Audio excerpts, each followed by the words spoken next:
I'm Matt, I'm Adele. and we are the Film MisTreatment boys. We're talking about films and stuff. Yeah. To start off with, I kind of want to give a shout out to. I mean, it wasn't the reason why we're doing this, but there's a deep fake going around recently with Robert Downey Jr. and Tom Holland as their faces have been put onto the actors, and I'd say that they look pretty good, and I reckon they do a really good film. I mean, it's an interesting one seeing those two. They actually independently, like, I totally forgot about the deep fake, and both of those names crossed my mind. Oh, really? Because I, for some reason, took this one super seriously. I was, like, really trying to make them fit. Like, I really wanted to justify these actors. And for, like, we kind of goofed around a little bit in the last one, but for some reason, I've got, like, a page of notes and stuff like that. So I don't know why I've gone so hard on this one, but... To me, Tom Holland actually sounds like... I can't remember his name. Well, no, the actual actor, what's his name? Oh, Michael J. Fox. That's it. To me, he actually sounds like him. So when they put the voice, like when he put the face on the body, I was like, is that Tom Holland doing the voice? And then I realized it wasn't. Yeah, the main reason I think is that Tom Holland is the very kind of boyish, naive thing you think he could pull off. I think my issues with Tom Holland when it comes to that role is the kind of other elements of it where. And again, Marty doesn't pull them off, really, I have to say. But you know when he's meant to be a bit tougher and stuff like that? Yeah. Like, I know Tom Holland's Spider-Man, but I still don't see him as a tough guy. Mm. Like, he just doesn't have any kind of...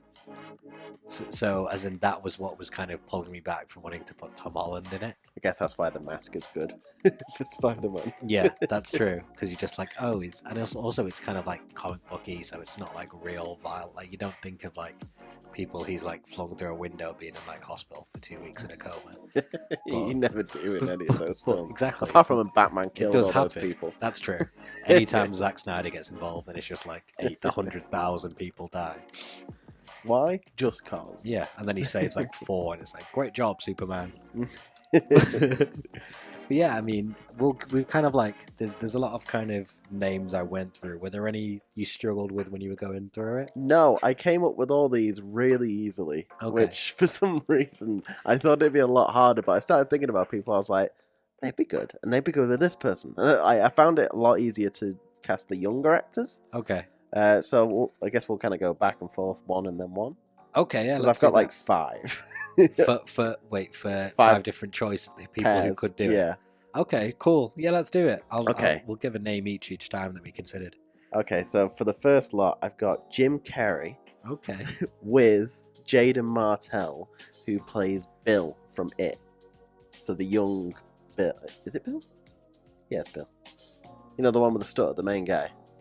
Okay. One with the quiff. Okay. Yeah, I think that'd be a really fun, interesting dynamic to have. I like Jim Carrey a lot. Plus, Jaden Martell's kind of the right age to be in high school. Yeah, this is funny. So it'd actually be a bit more... This was one of my issues with it. I was like, if I actually picked high school people, we'd just be naming a load of people who we would then be struggling to try and describe. Like, oh, you know, he's in Stranger... Because it'd be all those kids. So I went with the whole logic of that film where you're like, you can be pretty much up to 28 and still be in high school. So that's pretty much how I've gone around it. So like I've tried to limit it at that. Saying that, I've still got Rami Malek written there. No! No. Wait, that's because we totally forgot about this. One question was recasting Doc and Marty. Question 2 was... There was 2 questions. I only did one. Did you forget about this? What was the second one? We said about doing if one person played both. Oh, I did forget about this question. Okay. Well, you've got now to think about it. Oh, God damn it. All right, okay. Well, actually, to be fair, shall I go through some of the people I said for that just to kind of... No, so we'll go through that and then I'll come up with something. Okay, fine. So your first 2, Jim Carrey, who I like a lot, and Kid from Stranger Things. From It. Yeah. And I'd be curious to see him play the kind of cockier element of it. But I think he probably has it in him. Yeah, plus just Jim Carrey going crazy Carrey's great in that role. Well, speaking of going crazy, my first thought was going off a person in real life and their kind of Instagram stuff. Oh, no. And it was Anthony Hopkins for Doc. Because if anyone's seen clips of Anthony Hopkins, he's mental. And I just think when you watch Doc in that film, it's the biggest, most like extreme performance you can see. Like he's absolutely bouncing around, big eyes. He's like straight up. He's playing as big a performance as you can imagine. So I was like, Anthony Hopkins could absolutely put that away. And let's think, who? Honestly, have you seen American History X? This No. is a very specific. Okay, well, there's a I bit. I can look it up while you type. There's a bit in that where Edward Norton's playing a younger version of himself, and he basically has like he has a backwards cap, and he has like some floppy hair coming out of the backwards cap, Okay. and it's absolutely hilarious. And I was like, I just want him to play young Marty McFly. It's a very specific reference. Yeah, exactly. So young Edward Norton as Marty McFly, because I only see Edward Norton can pull off anything, and I think him and Anthony Hopkins is like the most legitimately like alpha pair of actors I could have picked to do this with. Oh wow! Imagine being on that set. I know. It'd be carnage. It'd be amazing. I'd be a dream come true. So yeah, sorry. Let's go with your number 2. Okay, so my number 2. We'll start off with Doc. I've got Bryan Cranston. I'm feeling it. With Jack Dylan Grazer, which is another kid from It. He's Eddie. Yeah. I'm with you. He looks a bit kind of pale. He's the pale, dark, Yeah. dark-haired one. The thing that they could have between that, like Cranston would dial it up to 12. He'd be great in it. Plus, I'd love to see him with big long hair, looking like Einstein. Yeah, that'd be good stuff. And I really like this kid from It. He's also had, I'm pretty sure he was in Shazam as well. Like he's kind of coming up. I just think it'd be a good chemistry between the pair of them. Yeah, I like that one.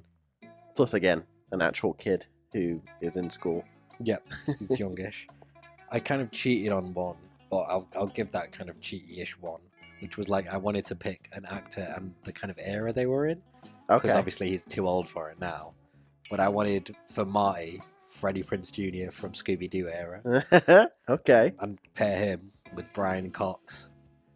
We're fine now. Brian Cox, who's he's in Mindhunter. He's in kind of everything, and I'm absolutely blanking on any other reference to anything he's been. That guy. No, oh no, not. Wait, there's another Brian Cox. Type an actor. Oh wait, there we go. Brian Dennis. Oh, that guy. That guy. Yeah. He also, I like the kind of people who play quite serious stuff just to give him a goofy role once in a while. I think Bryan Cranston loves to do that. Actually, speaking of a good example. Yeah. If you see his film choices, and I think Brian Cox might have showed up on Veep or something like that, but he's kind of one of those who, as a change of pace, it's funny to see someone with that kind of gravity play total goofy. I think he could be fun for that. I've still got loads. Okay, so I've got for Doc, I've got Gary Oldman. Okay. With Joe Keery, who, as you said before, is a kid from Stranger Things. Yeah. Okay. I think he's got the 80s hair looking for. I think he would be the perfect Marty. And Gary Oldman, I think, can kind of jump into anything. So just like another pairing that I think would play well off each other. Yeah, I mean, the thing, it's kind of hard not to just go through the cast of like any show that's got anyone under the age of 20 on, which is like 4 shows, because everyone's just like 28. I think my actual like Ansel Elgort was up there for me. Oh yeah, but because I think he can kind of do the kind of naive, kind of innocent thing, a slight bit of the tough guy, but I do have doubts about him as like an actual kind of how much he can actually kind of act and carry a film. Ideal. I think my ideal too. I think I know who it is. I think it's Christopher Lee, Lord of the Rings era. For Doc. Okay. I want to make him like booming voice, like real Marty. I want presence. That's what I want for my Doc, is to have some major presence. And pair him with when he got fat, Jesse Plemons. Because like 5 years ago, Friday Night Lights Day, Jesse Plemons might be like the best actor of like under 30. Like quite convinced. I don't think there's anybody who's done as much as him and been as good as much as him. So I just think Jesse Plemons is always good. I think he's tainted a little bit for me though, just because he was such a dick in Breaking Bad. But again, he was so like. Have you seen like even like when we watched the Aaron Paul film, the After Thing one? Like he's super interesting in that. Like it's a weird thing because you're just like, why are we following him around? Yeah. But performance wise, like it's kind of it's one of those that I think you almost don't appreciate why you've got it because he's doing so like he's not showing off. I think I definitely when I was younger was kind of like guilty of like always favouring the actors who go big, and the ones doing like the tantrums and the big speeches and the kind of carry Nicolas the Cage. scenes. Yeah, well, obviously not him because I had taste. But no, Oh. Nicolas Cage. I know, burn Nicolas Cage. Yeah. I know. I need to adaptation. He's good, but that's kind of because it's so good. In everything, he's good. He's in everything. He's Nicolas Cage. But which is my amazing. point. This is a side thing Not right now. Not amazing. That's going to be my It's hot just a take in 2 psychopath. weeks' time. What Nicolas Cage is actually always good. He's amazing in everything. I don't think he thinks he's always good. Yeah, I don't think he knows what planet he's on. Oh my god! Did you see when he went bankrupt? By the way. No. Oh my god! So just if people want to Google for a list of just absolute, we need like pop it on screen. It's like when he went bankrupt. Basically, I think his money person. He tried to blame his money person, and I think like some stuff happened, so they published all of what he tried to buy, and he tried to buy like a bunch of rare animals and like islands and like multiple jets, and like the list of stuff he'd bought was absolutely like insane, and truly like proof that he's meant like Nicolas Cage is just Nicolas Cage. I'd love to see what's on that list. I know it's on there. It's on the internet somewhere. I'll have to find it. I'll put it on the screen right now, and I'll be like, wow. Wow. You will have to scroll for a while because there was a lot of that kind of stuff. I don't even know what we started talking about before we started. We're still talking about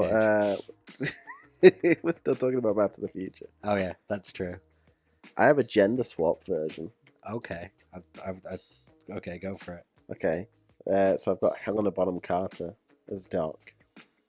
Ooh, I like that a lot. I think she can lean into crazy. I like that a lot. Yeah. And a girl, I've only ever seen her in one film, but I really liked her in that film. Raffi Cassidy. She was this young girl in Tomorrowland, but I feel like she's kind of got the look of like being able to bounce off Helena Bonham Carter and being like a rebellious kind of little skater girl. Yeah, I like it. It's Yeah. It's kind of more legitimately answering the question. Yeah, I suppose I'll rail off a few of the ones just to kind of let you know what I was thinking when I was doing the ones to have one actor kind of play both. Oh yeah. Because the first Route 1 name that came to mind is kind of cheating, which was just Brad Pitt because of Benjamin Button, because he's kind of already done it. Because the hardest thing I was thinking was like, I spent ages thinking about. So now with The Irishman, obviously, we can do old to young. Yeah. But historically, it's much easier to do young to old. Yeah. But then I was like, what kind of age do I want? Because they have to be able to convincingly play as much as Michael J. Fox convincingly plays somebody that age. So I was really I'm still not convinced he does. He doesn't. makes some weird acting choices in which that gave film. me some leeway. Because then I was like, Rami Malek. Like, to the degree Michael J. Fox can seem young, I think Rami Malek can seem young. Ewan McGregor, at a certain age range, I think could have been brilliant. Okay, yeah. As the actual young people now going up, there was the two main names. My actual defining one, just because I think, again, I'm a big fan of a quiet acting boy, and like Lucas Hedges is quintessential, like young, quiet acting boy. I've heard that name before. Manchester by the Sea, and he's kind of okay, he's been in every kind of like quiet, emotional film like the last 3 years. The other name is someone I'm rooting for, and I think can do the kind of dickhead element of Marty McFly quite well. It's the kind of rest of it is Miles Teller. Oh yeah. I would be super curious to see Miles Teller try and take a crack at doing both. I think that would be an interesting kind of challenge. Because again, it's certain people where like you almost want to see them get tested with an acting challenge. That's where I was like, Daniel Kaluuya could be good. Just because certain people I was like, I think they have the ability that they could kind of pull it off. But the main thing I was just struggling on was like this whole age range thing. Was like, I need them to be able to pull off the younger element more convincingly than the other one. But then I was like, what if I finish the Irishman this and just like pick De Niro and then have just like teenage De Niro try and like go around being a douchebag? It'd be hilarious. That's too much of a stretch for all them wrinkles, I think. Yeah, I know. There's no amount of technology that can do that. Someone who could get around that though, Tobey Maguire.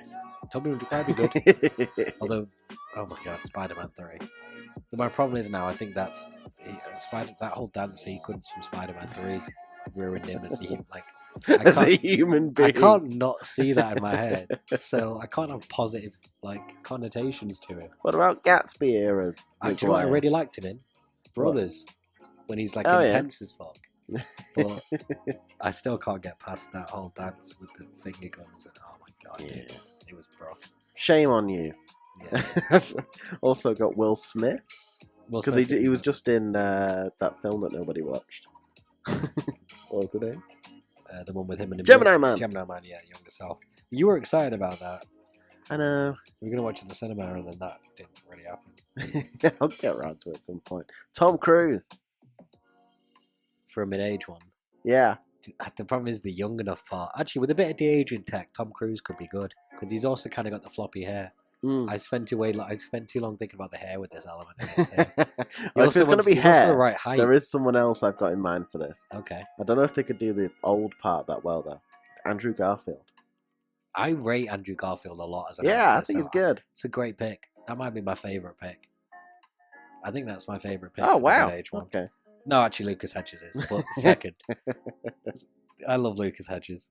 I'm going to sign off here. I'm Matt. I'm Bill. We've been... Talking shit. Yeah, film MisTreatments and stuff. Cool. We'll see you next week.